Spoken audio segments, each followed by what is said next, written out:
Hello friends, आज के हमारे इस वीडियो में हम डिस्कस करेंगे नेवला सुंडा बुक प्री लेक्चर सीरीज की टॉपिक इकोनॉमिक्स के बारे में। तो चलिए शुरू करते हैं। The word economics is derived from the Greek word ओइकोनोमिया।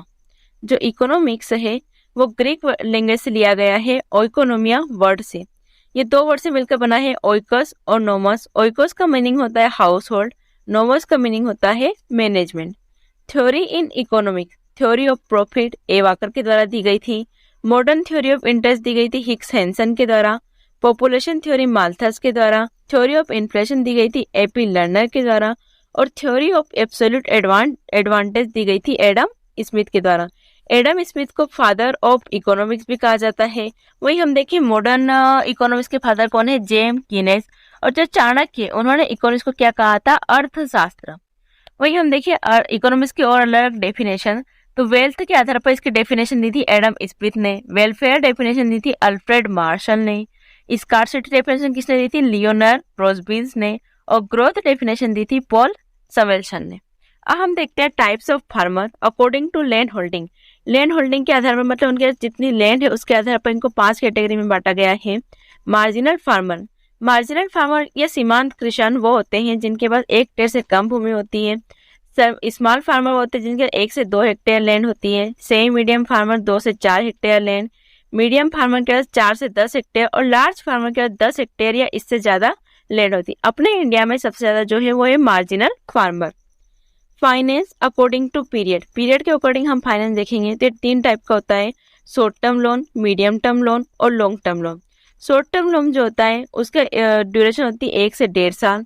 Medium term loan की होती है 1.5 से 5 साल और लॉन्ग टर्म लोन की होती है 5 से 30 साल। फार्म इफिशियंसी मेजर्स हम देखते हैं। Net capital ratio, net capital ratio क्या होता है, total asset upon total liability.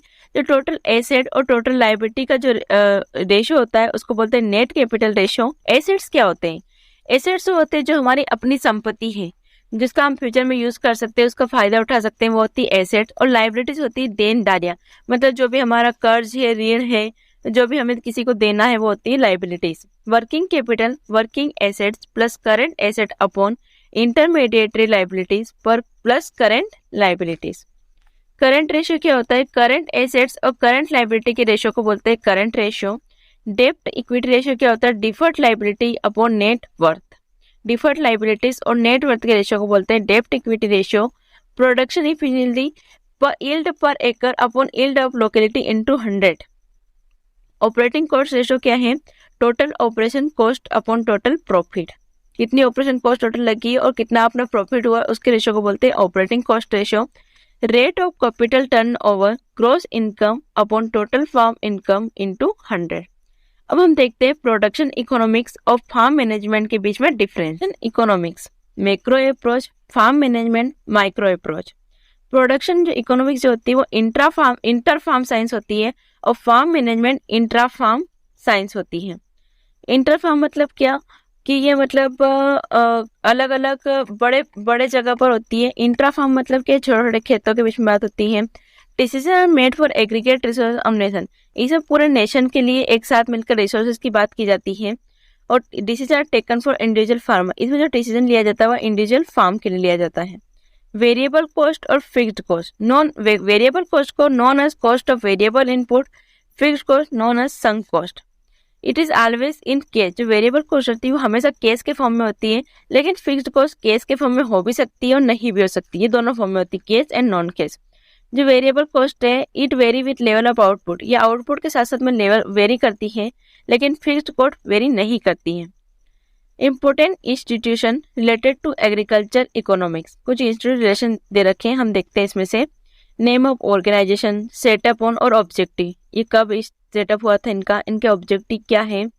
Agriculture marketing Agmark, Agmark setup हुआ था 1937 में। जो एगमार्क है वो जो एग्रीकल्चर प्रोडक्ट है उनकी प्यूरिटी और क्वालिटी को शो करता है, जो लेवल दिया जाता है एगमार्क। ये agriculture produce grading in marketing एक 1937 के अंतर्गत दिया जाता है।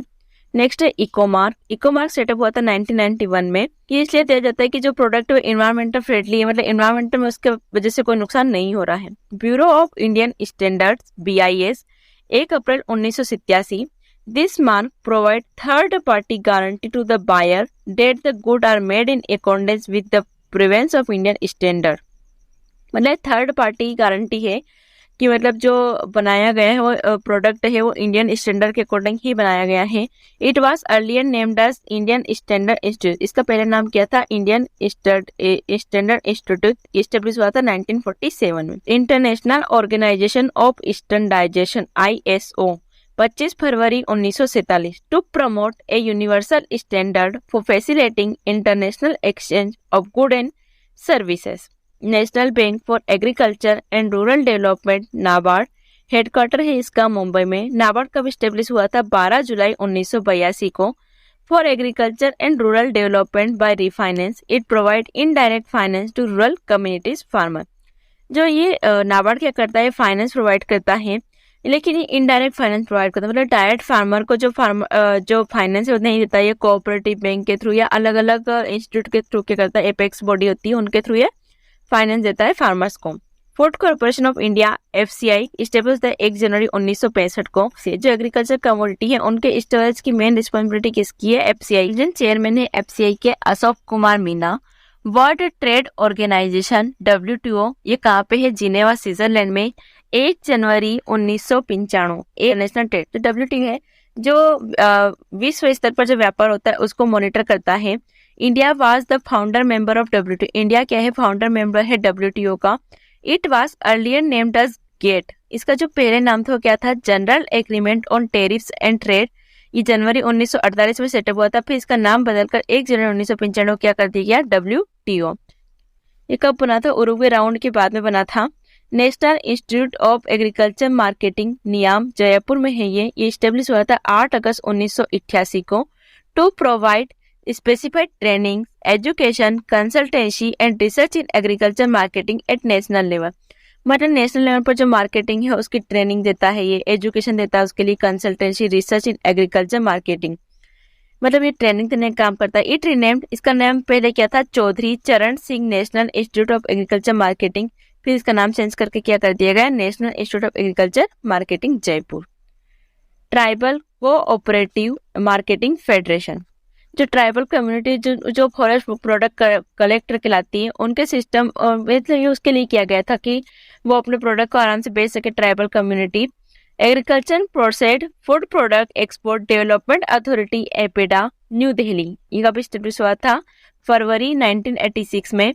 इसका उद्देश्य क्या था? To enhance export of processed agriculture product. जो एग्रीकल्चर प्रोडक्ट हैं उनके एक्सपोर्ट को इनहेंस करना. National agriculture cooperative marketing federation NAFED new Delhi establish हुआ था 2 अक्टूबर 1958 को. ये एपेक्स बॉडी है cooperative marketing for agriculture rate product in India. जो एग्रीकल्चर प्रोडक्ट हैं उनके कोऑपरेटिव मार्केट की एपेक्स बॉडी है कौन? NAFED. Directorate of marketing and inspection DMI. इसका हेडक्वार्टर है फरीदाबाद हरियाणा एंड नागपुर महाराष्ट्र में. ये स्टेब्लिश हुआ था 1935 में. इसका मेन ऑब्जेक्ट था main responsibility are quality control of agriculture commodity. जो एग्रीकल्चर की वस्तु है कमोडिटी उनकी क्वालिटी को कंट्रोल करने का काम कौन करता है? DMI. Commission on agriculture cost and price CACP January 1965. It recommended the minimum support price MSP, statutory support price SSP and procurement price. जो MSP है, SSP है, PPP उसको रिकमेंडेड कौन करता है? CACP. अब हम देखते हैं MSP क्या होता है? Minimum support price. जो MSP है उसको रिकमेंड करता है CACP और अनाउंस करता है गवर्नमेंट ऑफ इंडिया. ये क्रॉप की सोइंग के पहले, दोनों सीजन में क्रॉप की सोइंग के पहले ही ये अनाउंस कर दिया जाता है रबी और खरीफ में. प्रोक्योरमेंट प्राइस क्या होता है? ये क्रॉप की हार्वेस्ट के पहले अनाउंस किया जाता है. अनाउंस करती है गवर्नमेंट ऑफ इंडिया और इसको रिकमेंडेड कौन करता है? CACP. Iso product curve iso quant. Iso quant जो है it is curve of 2 input combination which have same output. Iso quant क्या होता है? कि यह कर्व होता है 2 इनपुट कॉम्बिनेशन का जिनका आउटपुट सेम होता है. हम देखें आइसो क्वांट में क्या होता है कि माना कि अपने पास एक 75 यूनिट है. इनमें से क्या है कि 50 यूनिट जो है वो 2 रुपए की और 25 यूनिट जो है वो 4 रुपए की. तो इनको जिस जगह पर हमें दोनों सेलिंग प्रोडक्ट की लाइन एक दूसरे को मिल जाएगी, मतलब जहां पर इन दोनों की जो आउटपुट सेलिंग प्राइस है वो सेम हो जाएगी, तो उसको क्या बोलेंगे? हम आइसो क्वांट बोलेंगे. आइसो क्वांट में जो कर्व बनता है वो कौन सा बनता है, कर्व कॉन्वेक्स टू ओरिजिन बनता है। मतलब कॉन्वेक्स टू ओरिजिन मतलब क्या, इस टाइप का कर्व बनेगा इसमें। अब देखते हैं हम इंडिफरेंस कर्व। इंडिफरेंस कर्व होता है कि ये कर्व है जो उन दो वस्तु कॉम्बिनेशन को दर्शाता है जो क्या करता है, कंज्यूमर को एक समान सेटिस्फेक्शन देता है। मतलब एक समान सेटिस्फेक्शन देगा, उसको क्या बोलेंगे, indifference curve. Agriculture credit. Agriculture credit हम देखते हैं short term loan. Short term loan for the purpose of purchasing seeds, fertilizer and for meeting out family requirement. मतलब ये किस लिए दिए जाते हैं, 1 से 1.5 साल के लिए दिए जाते हैं। ये पहले तो ये सीड्स के लिए, फर्टिलाइजर्स के लिए और कुछ फैमिली रिक्वायरमेंट है उनके लिए भी ये दिए जाते हैं। Medium term to purchase agriculture equipments, animal, land improvement equipments. Agriculture equipment खरीदने के लिए, एनिमल्स खरीदने के लिए, लैंड इम्प्रूवमेंट जो इक्विपमेंट है उनको खरीदने के लिए, जैसे ट्रैक्टर वगैरह खरीदने के लिए कौन देता है, मीडियम टर्म लोन। ये कितना रहता है, 1.5 से 5 साल के लिए। और लॉन्ग टर्म लोन दिया जाता है 5 से 30 साल के लिए, लैंड जमीन खरीदने के लिए, बिल्डिंग बनाने के लिए, एक्सपेंसिव एग्रीकल्चर इक्विपमेंट खरीदने के लिए, और and for repayment of old loan. Old loan को रीपेमेंट करने के लिए भी लॉन्ग टर्म लोन दिया जाता है। Diversified farming. डाइवर्सिफाइड फार्मिंग क्या होती है, a farm on which the income from a single product is less than 50%। मतलब वो फार्म जहाँ पे हम एक जो सिंगल प्रोडक्ट है, मतलब जैसे सिंगल प्रोडक्ट से 50% से कम इनकम होती है। जैसे डाइवर्सिफाइड फार्मिंग क्या होती है कि हमने वहाँ पे क्या करते हैं कि बहुत सारी क्रॉप लगाते हैं, जो एक मेन क्रॉप होती है उसे 50% से कम इनकम होती है, उसके बोलते हैं diversified farming. Specialized farming, a farm on which the income from a single enterprise is more than or equal to 50%। मतलब एक जो फार्म होता है उसे क्या होता है, 50% से ज्यादा इनकम मिलती है। मतलब जैसे अपन एक क्रॉप लगा रखी, जैसे अपना सिट्रस के खेत है, तो वहाँ पे सिट्रस से ही हमको 50% ज्यादा या 50% इनकम जो है मिल जाएगी, और जो दूसरी क्रॉप है उनसे क्या मिलेगी, 50% से कम इनकम प्राप्त होती है। उसको क्या बोलते हैं, स्पेशलाइज्ड फार्मिंग। मतलब एक क्रॉप की स्पेशली खेती करना। Marketable surplus, portion of total produce in stock which the farmer is willing to sell। total production minus total requirement। देखो मार्केटेबल सरप्लस क्या होता है कि कुल उपज का वो भाग जिसको किसान बाजार में बेचता है। ये टोटल प्रोडक्शन में से जो टोटल उसकी रिक्वायरमेंट है उसको कम करके जो बचता है उसको बोलते हैं marketable surplus. Marketable surplus minus marketed surplus only under ideal condition. अगर आइडियल कंडीशन होगी तो ही मार्केटेबल सरप्लस जो है वो मार्केटेड सरप्लस से ज्यादा होगा। नेक्स्ट है marketed surplus, quantity of the produce actual sale it is the market at particular time for sale. Marketed surplus क्या है कि किसानों द्वारा बेची गई वास्तविक मात्रा, मतलब उपज की वास्तविक मात्रा जो किसान बाजार में जाकर बेचता है वो क्या होता है, मार्केटेड सरप्लस। अब हम बात करते हैं टाइप ऑफ एसेट्स की। टाइप ऑफ एसेट हम देखते हैं fixed asset. Fixed asset difficult to convert in case, मतलब इनको जो होता है ये फिक्स्ड होते हैं, इनको केस में कन्वर्ट करना बहुत मुश्किल होता है, जैसे land, buildings. Working asset, farm machinery, equipment, जो वर्क करते हैं मतलब काम करते हैं, फार्म मशीनरी, इक्विपमेंट्स वगैरह। करंट एसेट मोर लिक्विड होता है, जैसे case, seed, fertilizer. Important points हम देखते हैं इकोनॉमिक्स के। Family is the basic unit of civilization. जो फैमिली है वो सिविलाइजेशन की बेसिक यूनिट है, और सोसाइटी की बेसिक यूनिट है village. Cooperative movement was started in India. Cooperative movement start हुआ था इंडिया में 1904 में। कोऑपरेटिव मूवमेंट क्या है कि ये एक ऐसा मूवमेंट चलाया गया जिसका उद्देश्य क्या था कि लोगों को एक साथ मिलकर काम करे। उनकी जो चीजें, जैसे उनकी लैंड है उस पर क्या होता है, 3-4 लोगों की लैंड मिलाकर सब एक साथ खेती करे। जैसे क्या होगा, एक साथ चीजें बनाए, उन्हें खरीदे, बेचने और मुनाफे के साथ साथ मतलब एक दूसरे को प्रोत्साहित करे और एक सभी को फायदा हो। उसको क्या बोलते हैं, कोऑपरेटिव मूवमेंट चलाया गया था इसके लिए। कोऑपरेटिव मूवमेंट के फादर है इंडिया में F Nicholson. In farm production capital is the passive factor and labour in farm management is an active factor. Passive factor, active factor क्या होंगे कि पैसिव फैक्टर क्या होते हैं कि वो जो मतलब कोई प्रोडक्शन में तो हेल्प करते हैं लेकिन खुद प्रोडक्शन नहीं करते। और लेबर क्या होते हैं, एक्टिव फैक्टर क्या होते हैं जो खुद भी प्रोडक्ट करते हैं, प्रोडक्शन करते हैं, उसको बोलते हैं एक्टिव फैक्टर। लेबर क्या है, एक्टिव फैक्टर, और कैपिटल क्या है, passive factor. The agriculture produce act was passed in 1937। एक मार्क स्टेब्लिश हुआ था 1937 में। प्लानिंग कमीशन स्टेब्लिश हुआ था मार्च 1950 में, और 2015 में इसका नाम चेंज करके क्या कर दिया गया, NITI Aayog. VAT value added tax एक क्या है, इनडायरेक्ट टैक्स है। एग्रीकल्चर ईयर, एग्रीकल्चर ईयर कब स्टार्ट होता है, 1 जून से 31 मई तक। और जो फाइनेंशियल ईयर है वो 1 अप्रैल से 31 मार्च तक रहता है। डिमांड फॉर लग्जरियस गुड, जो लग्जरियस गुड है उनकी डिमांड होती है मोर इलास्टिक, और demand for necessary commodity elastic. Elasticity की जो डिमांड होती है उसकी रेंज क्या होती है, 0 to इन्फिनिटी होती है। जो इनइलास्टिक मतलब क्या, जो नेसेसरी चीजें, मतलब इनइलास्टिक क्या होगी कि जो चेंज नहीं हो सकती, मतलब कितना भी उसकी डिमांड बढ़ जाए, कितनी भी प्राइस बढ़ जाए, लेकिन उसकी डिमांड वही की वही रहेगी। और इलास्टिक मतलब क्या, जो चेंज होती है, जो लग्जरियस गुड है, अगर हमारी कुछ इनकम कम हुई है तो जो लग्जरियस सामान है उनको हम कम कर सकते हैं। One of the important fixed cost in the farm is land rent. Land rent क्या रहता है, फिक्स रहता है। The demand of agriculture product is general is, agriculture product की डिमांड भी क्या रहती है, इनइलास्टिक रहती है। ये नेसेसरी है क्योंकि जरूरत पड़ती है। जैसे हमारा आटा है तो हम आटा जो है वो तो खाएंगे ही सही, दूध वगैरह है तो उसकी तो जरूरत पड़ेगी सही, उसको तो जो दूध की आवश्यकता है रोज की उसको करनी पड़ेगी, चाहे उसका प्राइस कितनी भी बढ़ जाए, आटे की प्राइस कितनी बढ़ जाए, खाना तो खाना ही पड़ेगा, तो वो क्या होती है, इनइलास्टिक होती है। The price elasticity of demand for food grain is relatively inelastic. Indian economy is concern with, Indian economy जो है वो मिक्स टाइप की इकोनॉमी है। The period of 12th 5-year plan in India is, 12th 5-year plan कब से कब तक चला था, 2012 से 2017 तक। Risk is minimised in diversified farming, क्या रहती है, रिस्क मिनिमम रहती है क्योंकि एक से ज्यादा क्रॉप लगाते हैं, अगर एक क्रॉप खराब भी हो गई तो दूसरी क्रॉप से हमें इनकम मिल जाएगी।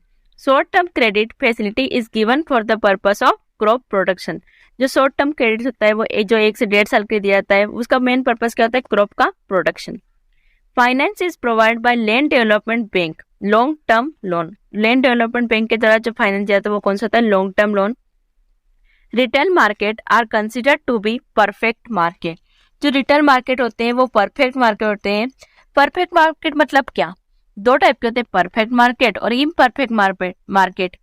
तो परफेक्ट मार्केट क्या होता है कि जहाँ पर जो गुड है, जो गुड्स होती है वो होमोजीनियस होती है, यहाँ पे बहुत सारे सेलर्स होते हैं और सभी एक जैसी चीजें लगभग बेचते हैं, होमोजीनियस प्रोडक्ट रहता है यहाँ पे जो प्राइस रहती है वो भी एक जैसी रहती है, वो क्या होता है, परफेक्ट मार्केट। और इनपरफेक्ट मार्केट क्या होते हैं कि यहाँ पे सेलर्स परफेक्ट मार्केट की तुलना में कम होते हैं, जो गुड्स होती है वो भी हेट्रोजीनियस होती है, प्राइस भी सबकी अलग अलग होती है।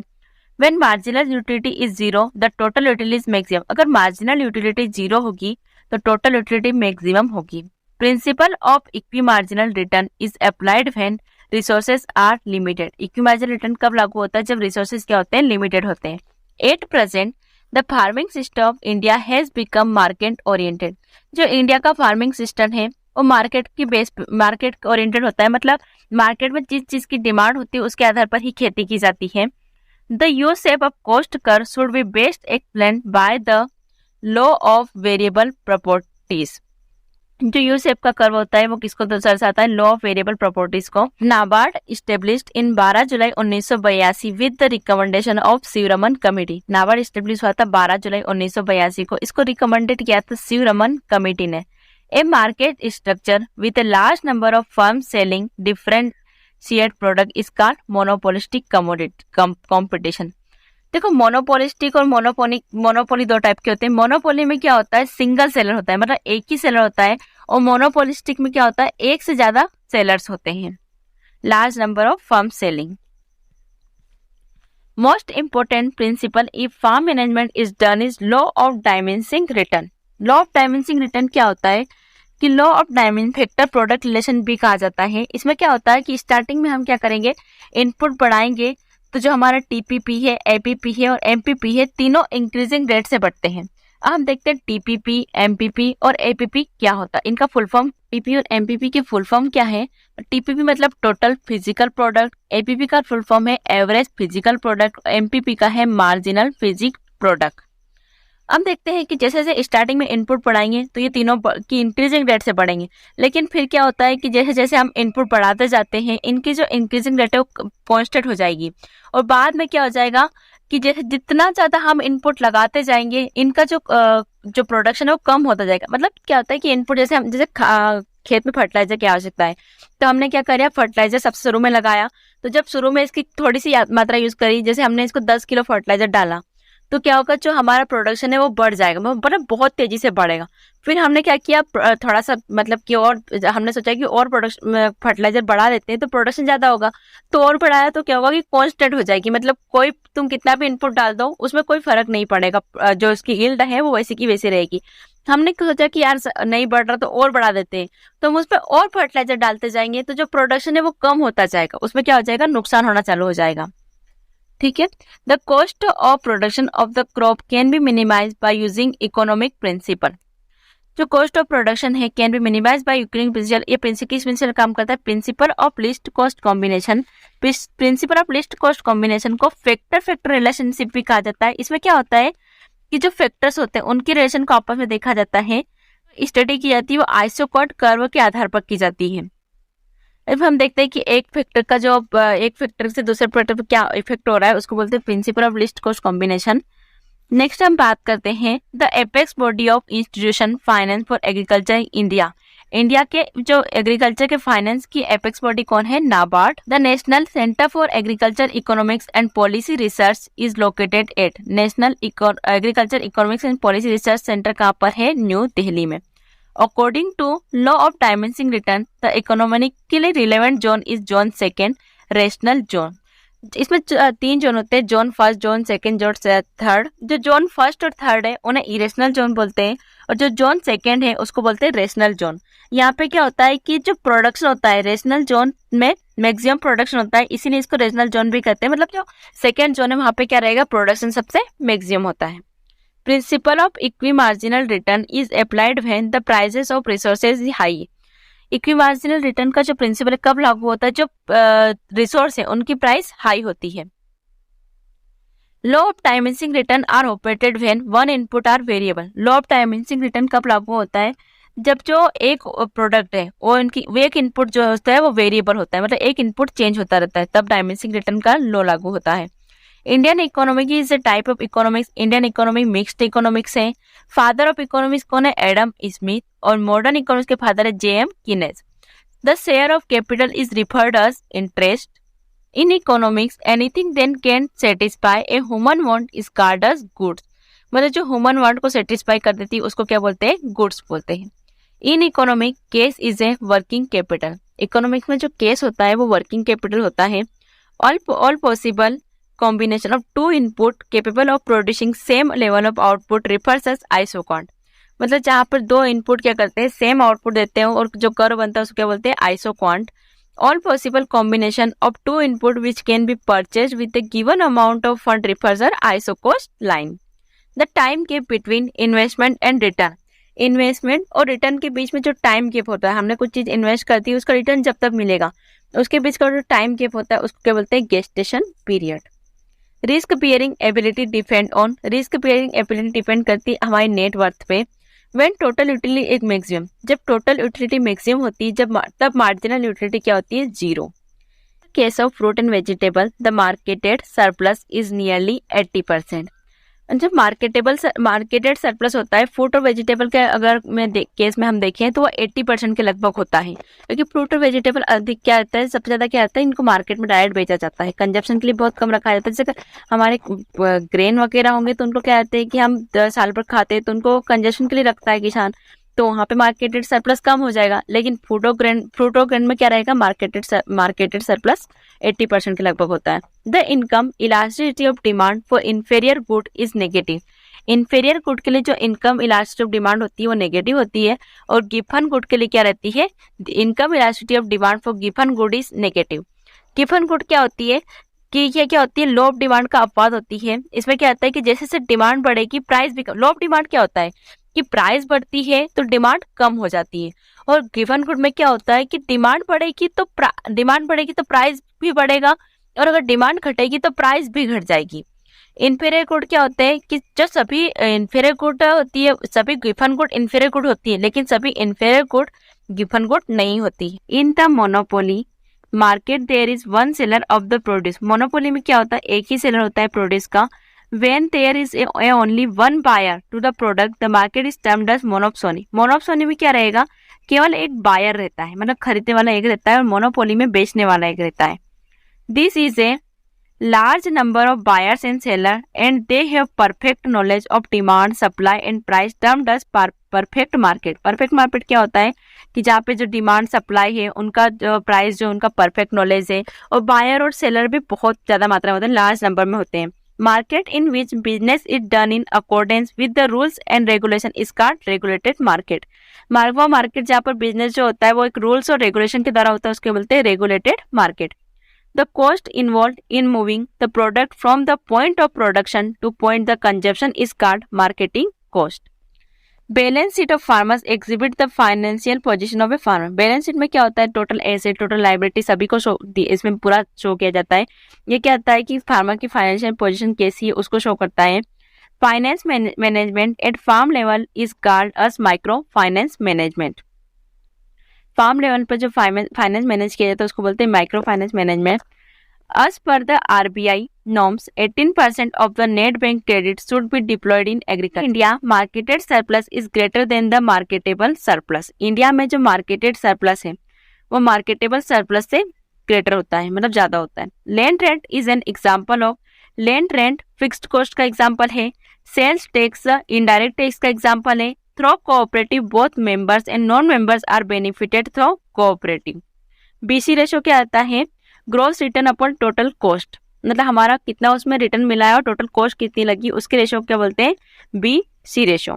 The most common method exist in regulated market is open auction system. Storage function creates a time utility. Utility को हम देखें, यूटिलिटी क्या होता है कि किसी भी चीज़ से हमें जो सेटिस्फेक्शन मिलता है, किसी चीज़ का यूज़ कर लिया उससे जो हमें सेटिस्फेक्शन मिला वो यूटिलिटी होती है. यूटिलिटी की हम देखें तो ये 4 टाइप की होती है, form utility, place utility, time utility और पोजीशन यूटिलिटी. फार्म यूटिलिटी क्या होगी, फॉर्म यूटिलिटी क्या होगी, किसी भी फॉर्म को चेंज करना.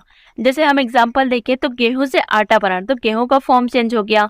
या फिर हम देख लें कि दूध से दही का बनना, तो दूध का जो फॉर्म चेंज हो गया. प्लेस यूटिलिटी क्या होगी कि एक जगह से दूसरी चीज को ले जाना, मतलब जैसे हिमाचल प्रदेश का कोई, जैसे हिमाचल प्रदेश का एप्पल है उसको कहाँ लाना, अपने जैसे हिमाचल प्रदेश से कहाँ लेके आ गए, MP में लेके आ गए, तो वहां पे उसकी यूटिलिटी कुछ और थी, यहाँ पे कुछ उसकी यूटिलिटी कुछ और रहेगी. टाइम यूटिलिटी, स्टोरेज एक्टिविटी, मतलब यहाँ पे क्या आता है कि स्टोरेज किया जाता है उसको लंबे टाइम तक, उसके बोलते हैं टाइम यूटिलिटी. टोमेटो वगैरह है उनको स्टोरेज करने के लिए कहते हैं, जैसे टोमेटो सॉस वगैरह बना लिया उनको स्टोरेज कर लिया वहाँ पे. और पोजीशन यूटिलिटी में क्या होता है कि यहाँ पे जो ओनरशिप होती है वो चेंज हो जाती है. जैसे किसान है, उन्होंने क्या किया, अपने टमाटर को बेच दिया, तो उसके टमाटर उन्होंने बेच दिया, अब टमाटर की ओनरशिप किसके पास चली गई, फैक्ट्री वाले के पास, वो उससे सॉस वगैरह कुछ बनाएंगे. When one enterprise neither aids nor hinders the production of another enterprise, the enterprise relation is known as. मतलब एक इंटरप्राइज जो होती है दूसरी इंटरप्राइज है उसके प्रोडक्शन को न तो कुछ ऐड करती न ही कुछ उसमें नुकसान करती, उसको बोलते हैं supplementary. The percentage expenditure on luxurious commodity increase और इनकम इंक्रीज. अगर इनकम बढ़ेगी जो लग्जरियस कमोडिटी की है एक्सपेंडिचर उस पर बढ़ेगा, मतलब जैसे किसी की भी इनकम बढ़ गई तो क्या हो, ज़्यादा जन लग्जरी चीज़ें खरीदेगा ना, उसकी इनकम अगर कम हो जाएगी तो लग्जरी चीज़ें कम खरीदेगा क्योंकि उसके पास पैसा कम है. In market, the market in which permanent और durable commodity are traded, secular market. Crop farming and milk production is an example of complementary enterprise. Crop farming और मिल्क प्रोडक्शन दोनों क्या है, एक दूसरे कम्प्लीमेंट्री, मतलब एक दूसरे को सहायता करते हैं. जैसे क्रॉप प्रोडक्शन जो घास वगैरह निकलता है वो एनिमल को दिया जाता है तो उससे क्या होगा, वो मिल्क प्रोडक्ट करेगा. In WTO, non-actionable subsidies like those on agriculture research, plant protection, chemicals, and subsidies for ecological fragile zone are counted under green box.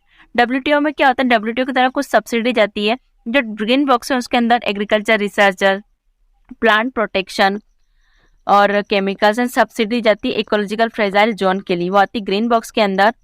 Limited permission on subsidies like thus on electricity, irrigation, fertilizer for the purpose of agriculture production are counted under blue box. blue box में आती है जो electricity, irrigation, fertiliser के लिए जो subsidy दी जाती है. Agriculture produce grading and marketing act was passed in the year 1937.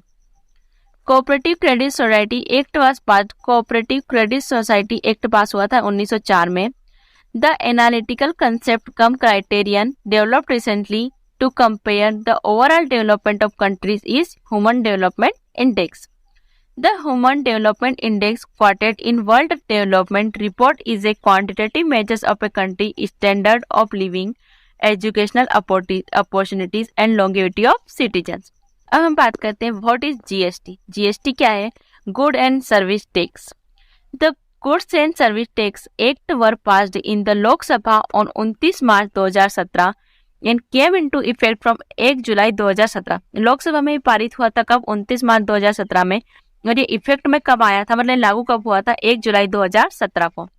Good and service tax law in India is comprehensive multi stage destination based tax. एक कंप्रेहेंसिव मल्टी स्टेज और destination based tax है।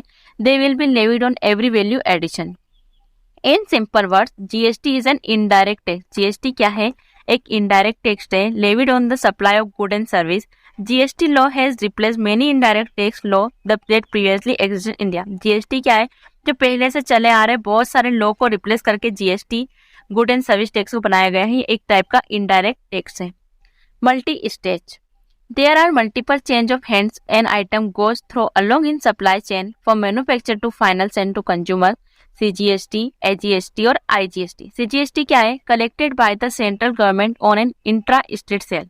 Intra state sale मतलब क्या? एक ही state के अंदर जो tax collect किया जाता है सेंट्रल गवर्नमेंट के द्वारा, उसको बोलते हैं सीजीएसटी। जैसे विद इन राजस्थान, मतलब राजस्थान के अंदर ही जो सेंट्रल गवर्नमेंट के द्वारा जो टैक्स कलेक्ट किया जाता है उसको बोलते हैं CGST. SGST collected by the state government on an intra state sale, मतलब जो स्टेट गवर्नमेंट है उनके द्वारा जो कलेक्शन किया जाता है टैक्स का उसको बोलते हैं एसजीएसटी। ये मतलब राजस्थान के अंदर ही, जैसे राजस्थान के अंदर ही अंदर ये स्टेट गवर्नमेंट करेगी और सीजीएसटी सेंट्रल गवर्नमेंट करेगी। IGST collected by the central government for inter state cell.